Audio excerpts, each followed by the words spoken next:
கோவையில் துணை ஜனாதிபதி சி.பி. ராதாகிருஷ்ணன் சென்ற சாலையில் போலீசாரனுடைய பாதுகாப்பை மீறி இளைஞர்கள் நுழைந்திருக்கிறார்கள். அந்த காட்சி வெளியாகி இருக்கிறது.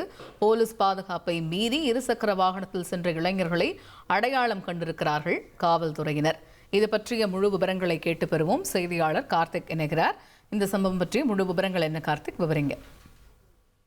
வணக்கம். 3 நாள் பயணமாக தமிழ்நாடு வந்திருக்கிறார் குடியரசு துணைத் தலைவர் சி.பி. ராதாகிருஷ்ணன். இன்றைய தினம் கோவையில் பல்வேறு நிகழ்ச்சியில் கலந்து கொள்வதற்காக வந்திருந்த பொழுது இன்று மதியம் 3 மணி அளவில் டவுன்ஹால் பகுதியில் இருக்கக்கூடிய காந்தி சிலைக்கு அவர் மாலை அணிவதற்காக வந்து கொண்டிருந்தார். அப்போது அவர் வருவதற்கு சில நிமிடங்களுக்கு முன்பாக எதிர் திசையில் வந்து இரண்டு சக்கர வாகனத்தில் 2 இளைஞர்கள் வந்து ஹெல்மெட் அணியாமல் போலீஸ் பாதுகாப்பை மீறி உள்ளே வந்ததால் பரபரப்பு ஏற்பட்டது. உடனடியாக போலீசார் அவர்களை வந்து தடுத்து நிறுத்த முயற்சித்தார்கள், பிடிக்க முயற்சித்தார்கள். ஆனால் இளைஞர்கள் அங்கிருந்து தப்பித்து சென்று விட்டார்கள்.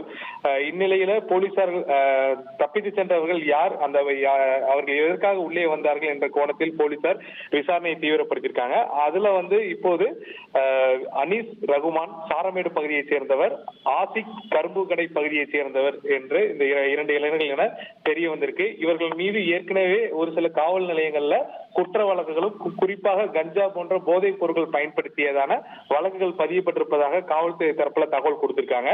இப்போது இவர்கள் 2 பேரையும் பிடிப்பதற்கு போலீசார் வந்து தனிப்படை அமைத்து தீவிரமாக தேடி வருகிறார்கள். கூட்டத்திற்குள் வந்து சலசலப்பை ஏற்படுத்தியது மட்டுமில்லாமல் பாதுகாப்பை மீறி உள்ளே நுழைந்த இளைஞர்களால் பெரும் பரபரப்பு ஏற்பட்டிருக்கு. பாஜகவினர் ஒரு பக்கம் வந்து நபர்கள் யார், இதை வந்து விசாரிக்க வேண்டும் என தெரிவித்திருக்காங்க.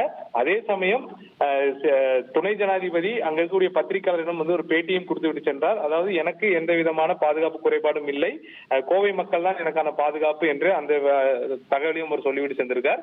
இந்த சூழல்ல அந்த இளைஞர்கள் பயணித்த சிசிடிவி கேமராவின் காட்சிகள் மற்றும் அவருடைய புகைப்படங்களுடன் போலீசார் தேடி வருகிறார்கள். தகவல்களுக்கு நன்றி கார்த்திக். உங்கள் தந்திவன் தொலைக்காட்சியில் கணபதியே வருவாய் தினமும் காலை 7 மணிக்கு காண தவறாதீர்கள்.